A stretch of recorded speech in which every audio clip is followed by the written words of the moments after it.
Hello, good evening, and welcome to another episode of It's Okay with Tam Tam. Please, before we get started, please like our page on Facebook, It's Okay with Tam Tam. Follow us on Facebook as well as our YouTube. Subscribe to our YouTube channel, It's Okay with Tam Tam. Um, Today, I'm actually by myself. I decided I'm going to do a show by myself, kind of have a point to prove to my daughter. She is 17, and she has this idea of everybody is perfect but her, and she's different and there's something wrong with her and all this. And I feel like a lot of this is towards social media, everybody putting stuff out that they're perfect.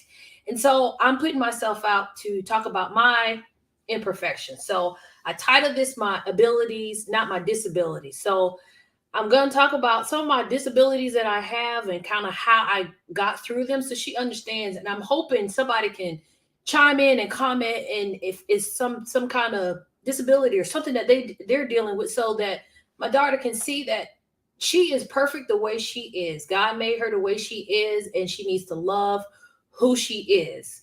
She is a 5'6" young, beautiful African American girl, and she needs to just love herself for who she is.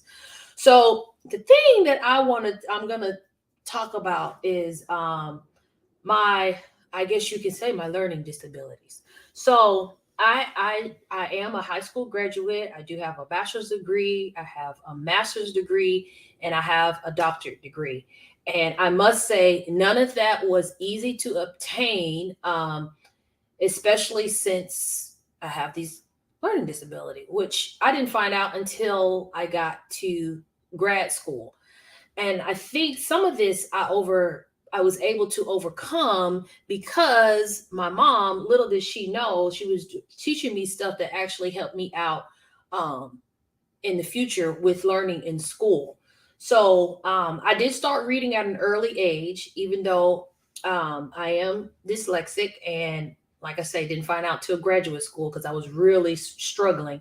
Um, so she taught me things like, well, I went to a private school where we had to learn, vowel sounds and consonant sounds and put them together, which I really feel that helps me um, get through school for the beginning part. So I feel like your first couple of years in school, kindergarten, first, second grade, it's kind of just you're reading the words, you're just learning the words. But when you get to third grade, is really when you start having to do reading comprehension. And that's the part that I struggled with. So in that I most of the time I was very insecure. I hated to read out loud because I struggled. And then to read at home, I struggled because I sit down and read a whole page, and I have no idea what I read. Nothing. I have no clue what I read, what was about, what was the author trying to tell me. And it got frustrating, especially as a young child. And then you're seeing your classmates, you might have a time where you had to read in class, and you're sitting down and you're seeing your classmates still reading and reading, and then they put their book down and they're finished, and you're still in the first paragraph, like trying to comprehend the information that you're taking in. Now, over the time, as you're forced to do it, it does get easier, but I still struggle with it. Even to this day, when I'm glancing at something and I'm reading something, and I swear it says one thing, and then I'll come back to it, or somebody said no, it says this, and I'll go back and I look, and I'm like, oh, it really does say what they said. I'm like, how in the world do I miss this? How do I see one thing and it's actually something else? Like, how does this happen?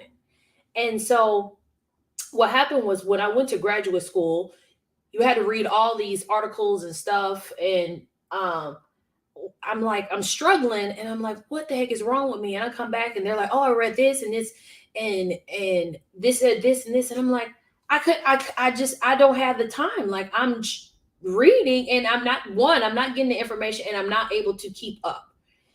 And so I went down, and they tested me, and they said, you're dyslexic, and you need to have extra time to do your work. And so, with that being said, I really didn't want to have to do the extra time. I didn't want to accept that I do have dyslexia, a learning disability, um, and I was kind of frustrated with myself and like, why?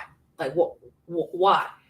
I know in school, like math has always been my strongest subject, and I just thought that's what it was because you're in school and they say your strong subject could be this, or your strong subject is that. It's usually either or, it's never both. So I'm like, oh, okay, well, I'm just a math person, so that's how I accepted it. But just going through life and even like going through social studies and stuff like that and learning the history, I really struggled because of the fact that you have to read and comprehend. So I'm like, so that somebody's reading this and like, oh well, this happened because this was what they were thinking and this, and I'm like, how in the world did they get these emotions out of this sentence or this paragraph? I'm like, I'm just not putting together. Now if someone would tell me the story, I could put all the pieces together.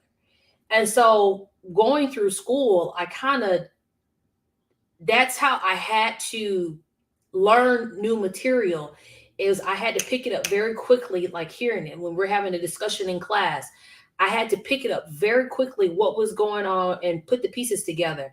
um because the reading, I'm not gonna lie, most of the stuff, most of the assignments that we were supposed to read, I didn't read. And but I was able to make it through hearing the discussion in class. And so knowing that this is going on, you do feel um I felt dumb. I'm not gonna lie, I felt dumb. And it just wasn't until I got an answer of, okay, you have dyslexia. And then I watched George Lopez a lot, and he focuses a lot on dyslexia because the character played by the character, his son, in the show has dyslexia. And it's crazy because they were talking about one of the things was they had the son do a simple test before they found out he had dyslexia. They suspected he had dyslexia. And so they had his mom put up the letter, and he had to automatically say the next letter that came after it. So she put up S, he had to automatically say the next letter. I'm like, well, I can't do that. Like, unless he put up an A, I would know put B, but otherwise I would have to run through the whole alphabet to figure out what the next letter was. And I'm like, really? I guess, I really do have dyslexia. And I remember growing up when I was trying to do my work, my mom worked a lot with me when I was a kid. She worked a lot. She knew, what I didn't know, what I struggled with. She was on it. And I remember she would give me these ideas on how to remember stuff. So like I would always mix up the lowercase b and d and p and q. I would always have them backwards. So she would tell me, you know how to spell bed, because I can spell anything if you just tell me to spell it. I knew the letters that put it together. So I know BED. And so she said, if you look at the word on the paper, bed will always look like a bed when it's on the paper. So that's how I would remember. And so I would have to visualize the word bed. So if I'm doing a spelling test and I'm trying to spell boy or whatever, I have to remember, okay, the B goes this way. And this is the things I had to do to help me get through school. And my mom, little did she know, she did a lot of help with getting me through dyslexia, even though we didn't know that's what it was. And so hearing George Lopez talking about that or whatever, I actually looked up some of the people, some of the famous people that actually have dyslexia. And some of these people are some of the smartest people and most successful people. So some of the people were Anderson Cooper, Robin Williams, Albert Einstein, which we all know is a genius, Pablo Picasso, Whoopi Goldberg, Richard Branson, which we already know he's an extremely, extremely wealthy man, um, Henry Winkle, George Washington, which one person that really got me was Walt Disney World. Like I would have never thought, but Steven Spielberg. But it just seems like some of the more creative people are just have dyslexia. And so, and it's not that you're reading and learning. It's not like your intelligence is is low. It's just that you process information differently, and that's something that I had to get to the point where I had to accept and understand that it's okay. Like, you're not dumb. I just really just like was like numbers was my life. Like that was the only thing that I can do. Which I'm still this day I'm still not can't figure out how I did not go into engineering or something like that, because I love math and I was great at math. My math scores was always well above average, versus my reading comprehension was below average. But made it through school.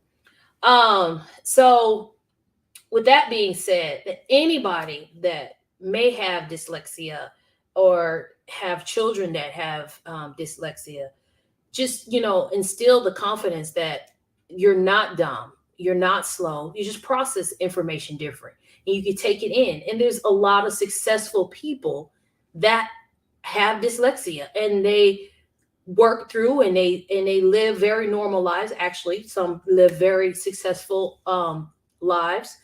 um and maybe because dyslexia is their weakness, they have a strength that's something that is very valuable to our society. Like we found out about Walt Disney, who gave us Disney World, or Albert Einstein, or Steven Spielberg, or even JFK and George Bush, and two presidents. So um just support the person. And there's all kind of technology. I know occupational therapists work with children with dyslexia. I'm sure there's a lot of other professionals. I'm sure there's teachers. Unfortunately, because of the pandemic and everything that's going on, I'm sure resources are very thin.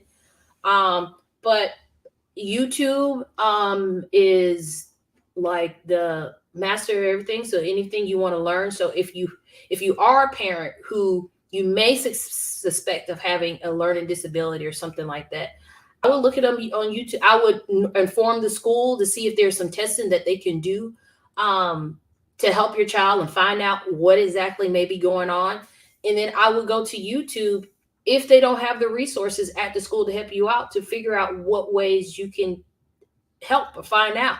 Or even a teacher might have some ways that can help you get your child through that. Because I'm sure as parents, we all want our children to be successful, but sometimes resources are not there.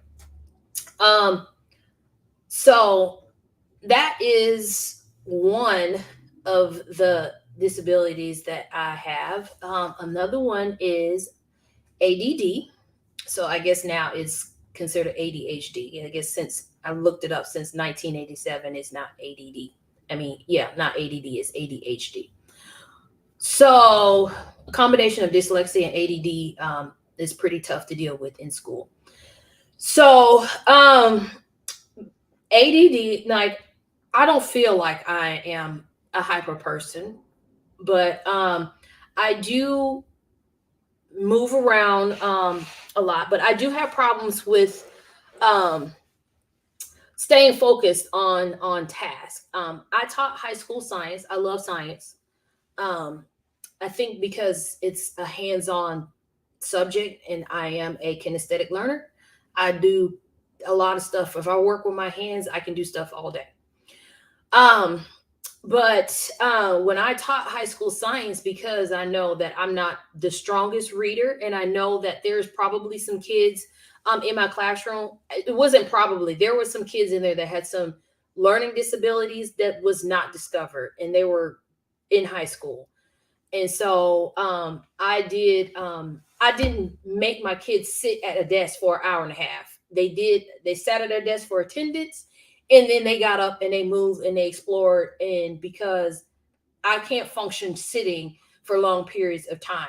I know when you probably watch this video, you would see me fidget a lot in my chair. That's just kind of what I do. Um, I think one of the things was, the worst job I could have ever had in my life was, I was a medical biller at a hospital. It was the first full-time job I had after getting my bachelor's degree. And it was probably the worst for me, because that job literally requires you to sit at a desk all day long for your whole 8 hours. And that it was a struggle. And it was so bad to my supervisor said, Tamara, I'm gonna put a seatbelt on you and make you sit in your seat. And it's like, I don't know how you guys can sit in one spot all day. Like I just can't do it. And so it's not even just sitting still, it's just trying to stay focused on a task for long periods of time. I function on a on and off situation. So if I sit in the chair too long, um, I'm probably gonna fall asleep. So typically, like my husband and my daughter, they'll go to the movies, but I don't go too much because I if I sit too long, I just start to fall asleep. And so the way I end up watching movies is I see bits and pieces of the movie at a time. Didn't I put it all together and there's my movie. Because either I'm getting up, I have to get up and do something, or I'm falling asleep. And so what's funny is I have a friend who's also ADD. So I have a group of friends. And so another one, she's ADD. She won't admit it, but she's ADD too. So we were on a three-way call. So it was me, my other friend who's ADD, and then another friend who's not ADD. And so we were having a conversation. So when you have a conversation with two ADD people, it's very easy for us to keep up with each other's conversation because our mind is already all over the place. So we could keep up. And then the one that's not ADD, poor thing, she was having such a hard time. She couldn't keep up with the conversation. She was like, "What? Where are you? When did we switch subjects?" And so I think part of a benefit of being ADD, even though they say you can't, is you have to multitask. You can multitask. But the downfall for me being ADD and going on to grad school, that wasn't like it's a medical field, but it wasn't like full science based as far as me working in a lab or getting up, moving around. So when I was in the class, we would have lecture and we were in class for like 2, 3 hours at a time. 2 or 3 hours at a time was pure torture for me. I cannot sit still that long. And so I literally would chew gum and try to take notes and don't even mind my notes because my notes was all over the place on the piece of paper. Nobody can follow my notes.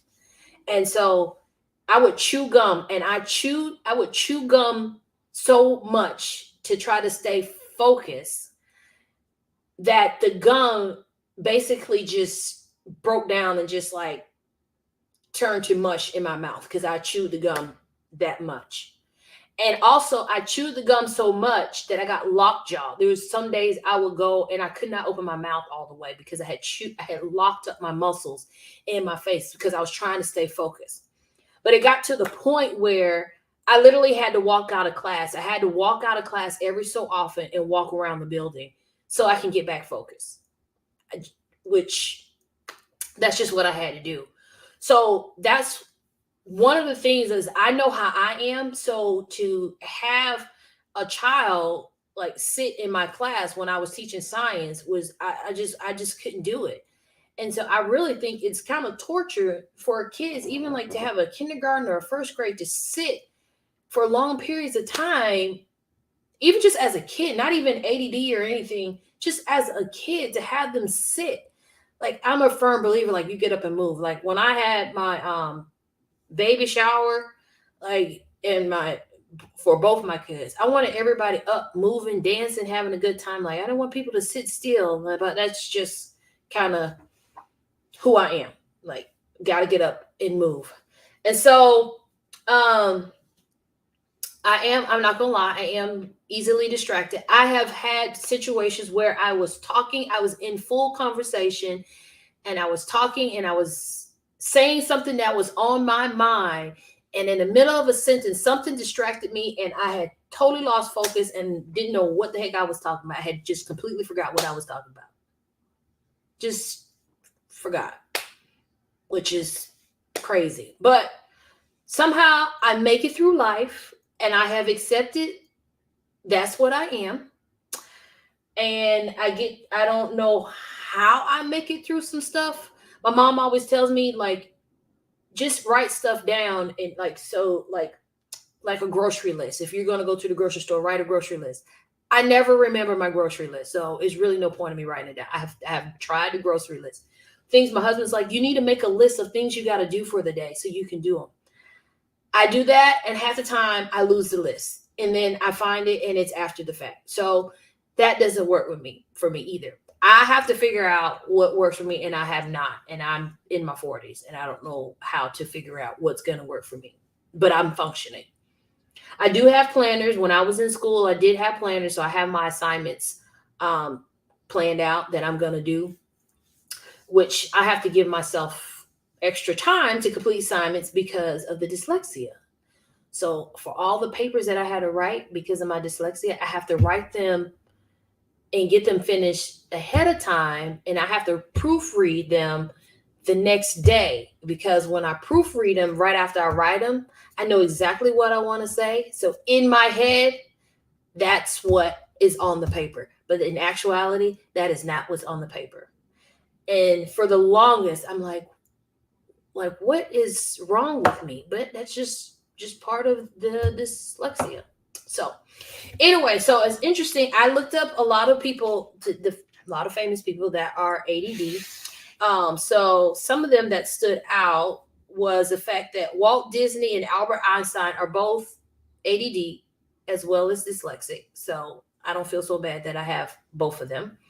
Um, Justin Timberlake, Simone Biles, Solange Knowles, Channing Tatum, Woody Harrelson, Terry Bradshaw, which I can definitely see. If you ever saw that show he's on, oh, what is that show with him, Henry Winkler, George Foreman, and somebody else. But Terry is hilarious, but he is just all over the place, and does not like to wear pants.